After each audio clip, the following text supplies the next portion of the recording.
না মেখে না বেলে আজকে তোমাদের সঙ্গে এমন একটা রেসিপি শেয়ার করছি যেটা হাতে গোনা মাত্র 10 থেকে 12 মিনিটের মধ্যেই তৈরি হয়ে যাবে আর খেতে ভীষণই মুখরোচক। বাচ্চা বড় সবাই ভীষণ পছন্দ করবে। স্কুল অফিসের লাঞ্চ বক্স, জলখাবার কিংবা বিকেলে টিফিনের জন্য একদম পারফেক্ট। আর এর মধ্যে এমন কিছু উপকরণ ব্যবহার করা হবে যেগুলো স্বাস্থ্যের জন্য বেশ উপকারী।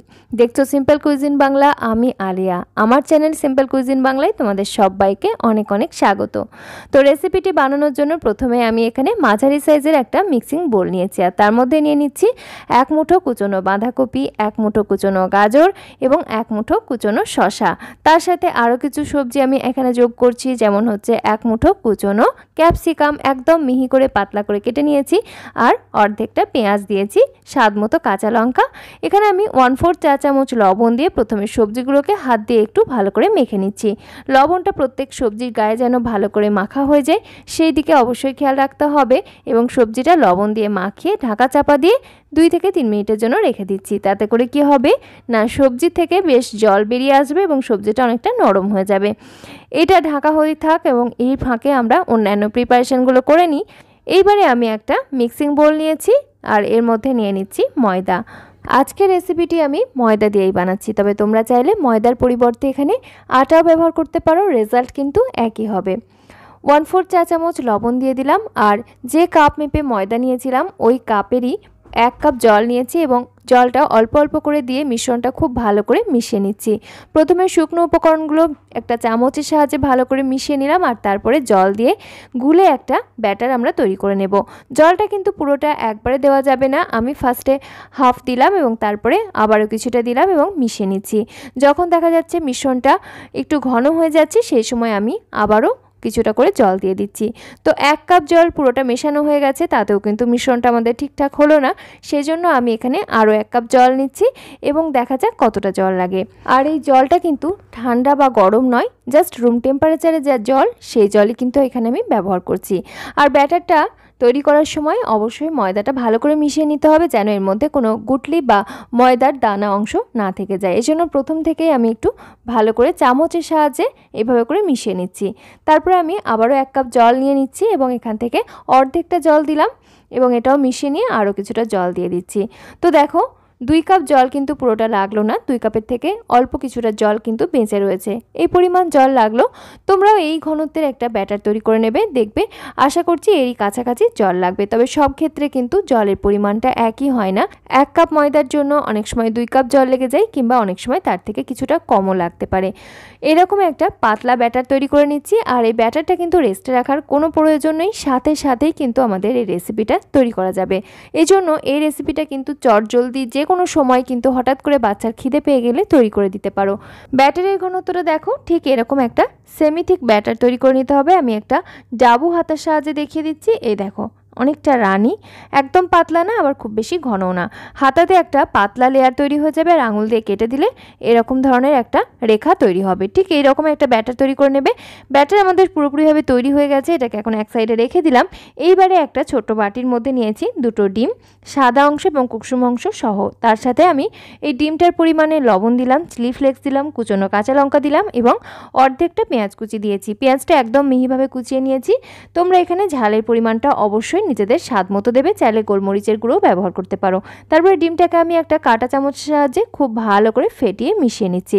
ডিমটা অবশ্যই সমস্ত কিছুর সাথে ভালো করে ফেটিয়ে মিশিয়ে নেবে, না হলে কিন্তু রেসিপিটাতে কোনো জায়গায় লবণ বেশি কোনো জায়গায় লবণ কম এরকম খেতে লাগবে।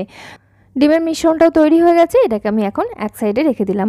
আর প্রথমে যে সবজিগুলোকে আমরা লবণ মাখিয়ে রেখে দিয়েছিলাম দেখো সেটা থেকে বেশ খানিকটা জল ছেড়েছে। প্রায় 2 থেকে 3 মিনিটের মতো এটাকে রেস্টে রাখা ছিল আর তার মধ্যেই এতখানি জল কিন্তু জমেছে। এই জলটাকে আমি এখন ফেলে দিই। জলটা থাকলে রেসিপিটা অনেকটা জল জলের মতো হয়ে যাবে, এই জন্য জলটা অবশ্যই ফেলে দিতে হবে। এবারে আমি অ্যাড করে দিচ্ছি 2 চা চামচ গ্রিন চাটনি। আমার কাছে গ্রিন চাটনি ছিল তাই আমি গ্রিন চাটনিটাই অ্যাড করলাম, তবে তোমরা গ্রিন চিলি সস 1 চা চামচ মতো অ্যাড করতে পারো। তার সাথে 1 চা চামচ টমেটো কেচাপ দিয়ে দিলাম। তোমরা টেস্টের জন্য অবশ্যই এগুলোর পরিমাণটা কম বেশি করতে পারো। তার সাথে একটা মাঝারি সাইজের পাতিলেবুর অর্ধেকটা পুরো রসটাই দিয়ে দিচ্ছি। খুব ভালো লাগবে, টক ঝাল একটা টেস্ট আসবে। এইভাবে করে রেসিপিটা বানিয়ে দেখো, খেতে যেমন টেস্টি ঠিক সেরকম ভীষণই স্বাস্থ্যকর, বাচ্চারা কিন্তু ভীষণ পছন্দ করবে। সাথে সাথে আমার এই রেসিপি কেমন লাগছে অবশ্যই কিন্তু কমেন্টে জানিও। আর আমাদের চ্যানেল সিম্পল কুইজিন বাংলা অতি অবশ্যই সাবস্ক্রাইব করে সঙ্গে থেকো এরকমই হেল্পফুল হেলদি রেসিপির সন্ধান পেতে। দেখো আমাদের সব কিছু প্রিপারেশন কিন্তু তৈরি হয়ে গেছে। ব্যাটার রেডি, এদিকে ডিমের গোলাও রেডি, আর আমাদের সবজির মিশ্রণও রেডি। এবার এই রেসিপিটা তৈরি করার জন্য একটা প্যান গরম করে নিয়েছি। এখানে অবশ্যই কিন্তু ননস্টিকের প্যান ব্যবহার করতে হবে। ননস্টিকের যে কোনো ফ্রাইং প্যান অথবা কড়াই কিংবা এই ধরনের কড়াই ব্যবহার করতে পারো। প্যানটা ভালো করে গরম হয়ে গেলে তার মধ্যে আমি তেল ব্রাশ করে নিলাম, আর এবারে 1 হাতা ব্যাটার নিয়ে খুব ভালোভাবে প্যানের চারিদিকে ব্যাটারটা স্প্রেড করে দিলাম। 20 থেকে 30 সেকেন্ড মতো অপেক্ষা করলেই দেখা যাচ্ছে উপরের সাইডটা কিন্তু দেখো সুন্দর করে ড্রাই হতে শুরু করেছে। ফ্লেমটা কিন্তু বাড়ানো যাবে না, ফ্লেমটা বাড়ালে কিন্তু এই রুটিটা ফুলতে শুরু করবে। ফ্লেমটা রাখতে হবে মিডিয়াম টু লোয়ের দিকে। আর তারপরে যে ডিমের গোলাটা তৈরি করে রেখেছিলাম ওই ডিমের গোলাটা স্পুনের সাহায্যে উপরে এরকম পাতলা করে একটা লেয়ার দিয়ে নিচ্ছি। অল্প অল্প করে মিশ্রণ দিয়ে এটাকে স্প্রেড করে দিচ্ছি, তাহলে খুব সুন্দর করে ডিমের একটা লেয়ার তৈরি হয়ে যাচ্ছে। আর রুটিটাও কিন্তু খুব সুন্দরভাবে কুক হয়ে যাবে। ভালোভাবে রুটিটা কুক হয়ে যাওয়ার পরে কিন্তু এটাকে উল্টে নেবে। দেখো খুব সুন্দর করে কিন্তু প্যানের গা ছেড়ে দিচ্ছে। এই সময় খুব আস্তে করে উল্টে দিলাম। ব্যাস, খুব ইজি কিন্তু এই নাস্তাটা তোমরা তৈরি করার সময়ই বুঝতে পারবে এটা কতটা ইজি। অনেক সময় দেখা যায় যে সমস্যা হয়, প্যানে আটকে যাচ্ছে বা ওল্টাতে অসুবিধা হচ্ছে, এটা কিন্তু সেরকম কোনো অসুবিধা হবে না। আমি যেভাবে ব্যাটার তৈরি করলাম ওইভাবে করে যদি তোমরা ব্যাটারটা তৈরি করে নাও। আর তারপরে আমি খুব সামান্য করে তেল চারিদিকে স্প্রেড করে দিলাম যাতে ডিমটা ভালো করে ভাজা যায় আর সুন্দর একটা ফ্লেভারও আসবে। ডিম যেমন সুন্দর করে ভাজা হলে দারুণ একটা ফ্লেভার আসে। বাচ্চাদের ভীষণ পছন্দ হবে এই নাস্তাটা, যেহেতু ভীষণই মুখরোচক হয়। আর তারপরে আমি যে সবজির মিশ্রণটা তৈরি করে রেখেছিলাম সস দিয়ে, সেই সবজির মিশ্রণটা অল্প অল্প করে মধ্যেখানে দিয়ে নিচ্ছি। ঠিক যেভাবে আমরা যখন এগরোল বানাই ঠিক যেভাবে সবজি দিই ভিতরে, ঠিক সেরকম করে পুরটা ভিতরে দিয়ে নিচ্ছি। এখানে তোমরা চাইলে চিকেন অ্যাড করতে পারো। একদম ছোট ছোট করে স্ট্রেট করে নেবে চিকেনটা এবং তারপরে সবজি একটু ফ্রাই করে এই সবজির সঙ্গে মিশিয়ে দেবে, খেতে ভীষণ ভালো লাগবে। চাইলে অন্য কিছু মাশরুম এগুলোও তোমরা ব্যবহার করতে পারো নিজেদের মতো করে, তাতে করে টেস্টটা খুব বেশি আরও টেস্টি হবে। এরপরে দেখো দুটো সাইড থেকে এরকম ফোল্ড করে নিলাম আর তৈরি হয়ে গেল। এক একটা নাস্তা বানাতে আমাদের ওই 1 মিনিট করে টাইম লাগবে ম্যাক্সিমাম, তার থেকে বেশি টাইম কিন্তু লাগবে না। প্যান যদি সুন্দরভাবে গরম হয়ে যায় দেখবে তৈরি হতে এক একটা সাইড 20 থেকে 30 সেকেন্ড করে লাগবে। আর তারপরে দেখো, আর যেহেতু এটা একটু ভারী হয়ে গেছে তাই প্যান থেকে তুলতে অসুবিধা, সেই জন্য দুটো স্প্যাচুলা বা একটা স্পুন একটা স্প্যাচুলা তোমরা ইউজ করবে, তাহলে দেখবে খুব ইজিলি কিন্তু এগুলোকে রিমুভ করা যাচ্ছে। আর যদি কোনো ফ্রাইং প্যান ব্যবহার করো সেক্ষেত্রে কিন্তু আরও বেশি সহজ হবে কাজটা। তারপর আমি আবারও তেল ব্রাশ করে নিলাম আর একই রকমভাবে বানিয়ে নেব। বাকি সবগুলোই কিন্তু একইভাবে তৈরি করে নিচ্ছি। দেখো 1 হাতা ব্যাটার দিলাম এবং ব্যাটারটা সুন্দর করে স্প্রেড করে দিচ্ছি, যেহেতু রাউন্ড শেপ হয়নি সেই জন্য আরও খানিকটা ব্যাটার দিয়ে নিলাম। আর সুন্দর করে কিন্তু রুটিটা উপরের সাইডটা থেকে ড্রাই হয়ে গেলে তারপরে আমি ডিমের যে মিশ্রণটা তৈরি করে রেখেছিলাম একই রকমভাবে ডিমের মিশ্রণটা দিয়ে একটা পাতলা লেয়ার তৈরি করে নিচ্ছি। এই ডিমের মিশ্রণটা যদি বেশি হয়ে যায় এবং লেয়ারটা যদি মোটা হয়ে যায় তাহলে এই রুটিটা কিন্তু ওল্টাতে অসুবিধা হবে, ওই জন্য খুব বেশি পরিমাণে কিন্তু ডিম এখানে দেওয়া যাবে না।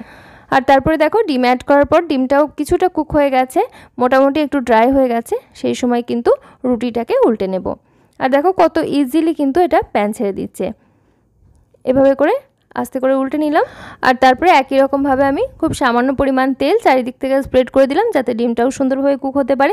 তোমাদের বোঝার সুবিধার্থে কিন্তু আমি আরও একটা বানিয়ে দেখাচ্ছি। ব্যাস, তারপরে আমি এটাকে সুন্দর করে ভেজে নিচ্ছি। দারুণ সুন্দর একটা ফ্লেভার আসবে যখন তোমরা তৈরি করবে, তখনই বুঝতে পারবে। আর তারপরে আমি সবজির মিশ্রণটা মধ্যেখানে একই রকম ভাব করে দিয়ে নিচ্ছি এবং তারপরে দুটো সাইড থেকে ফোল্ড করে তারপরে তুলে নিচ্ছি। ব্যাস, 2 মিনিটে কিন্তু আমার দুটো রোল তৈরি হয়ে গেল। একই রকমভাবে তোমরাও বাড়িতে বানিয়ে দেখবে, বাচ্চা বড় বয়স্ক সববার ভীষণ ভালো লাগবে। চাইলে তোমরা এটা ব্রেকফাস্টে কিংবা লাঞ্চ বক্সে বাচ্চাদেরকে বা অফিসে লাঞ্চ বক্সে প্যাক করে দিতে পারো। ভীষণ সুন্দর একটা জলখাবার, এটা সারাদিনই থাকবে নরম এই নাস্তাগুলো, আর তাছাড়াও পেট অনেকক্ষণ পর্যন্ত ভর্তি থাকবে। নাস্তাগুলো তৈরি হয়ে গেছে, আমি এখন পরিবেশন করে দিচ্ছি। আর এগুলো এমনি খেতে ভীষণই টেস্টি। ভিতরে যে আমরা পুরটা ব্যবহার করেছি তার মধ্যে সস ব্যবহার করা হয়েছে, টক ঝাল একটা টেস্টি, সেজন্য এর সঙ্গে আলাদা করে সস বা অন্য কোনো কিছু লাগছে না। আশা করছি আমার আজকের এই সহজ সরল হেলদি টেস্টি না মেখে না বেলে বিনা ঝামেলায় তৈরি করা নাস্তা রেসিপি তোমাদের খুবই উপকারে আসবে। অতি অবশ্যই তোমার মতামত কমেন্টে জানিও। ভালো লাগলে একটা লাইক করো এবং চ্যানেলটি সাবস্ক্রাইব করে সঙ্গে থেকো। তোমাদের সাহায্য ছাড়া কোনোভাবেই কিন্তু আমার সামনের দিকে এগিয়ে যাওয়া সম্ভব নয়। আজকের মতো তাহলে এখানেই বিদায় নিচ্ছি। ফিরে আসছি খুব তাড়াতাড়ি পরবর্তী নতুন কোনো নাস্তা বা হেলদি কোনো রেসিপি নিয়ে। সকলে খুব ভালো থেকো, সুস্থ থেকো। ধন্যবাদ।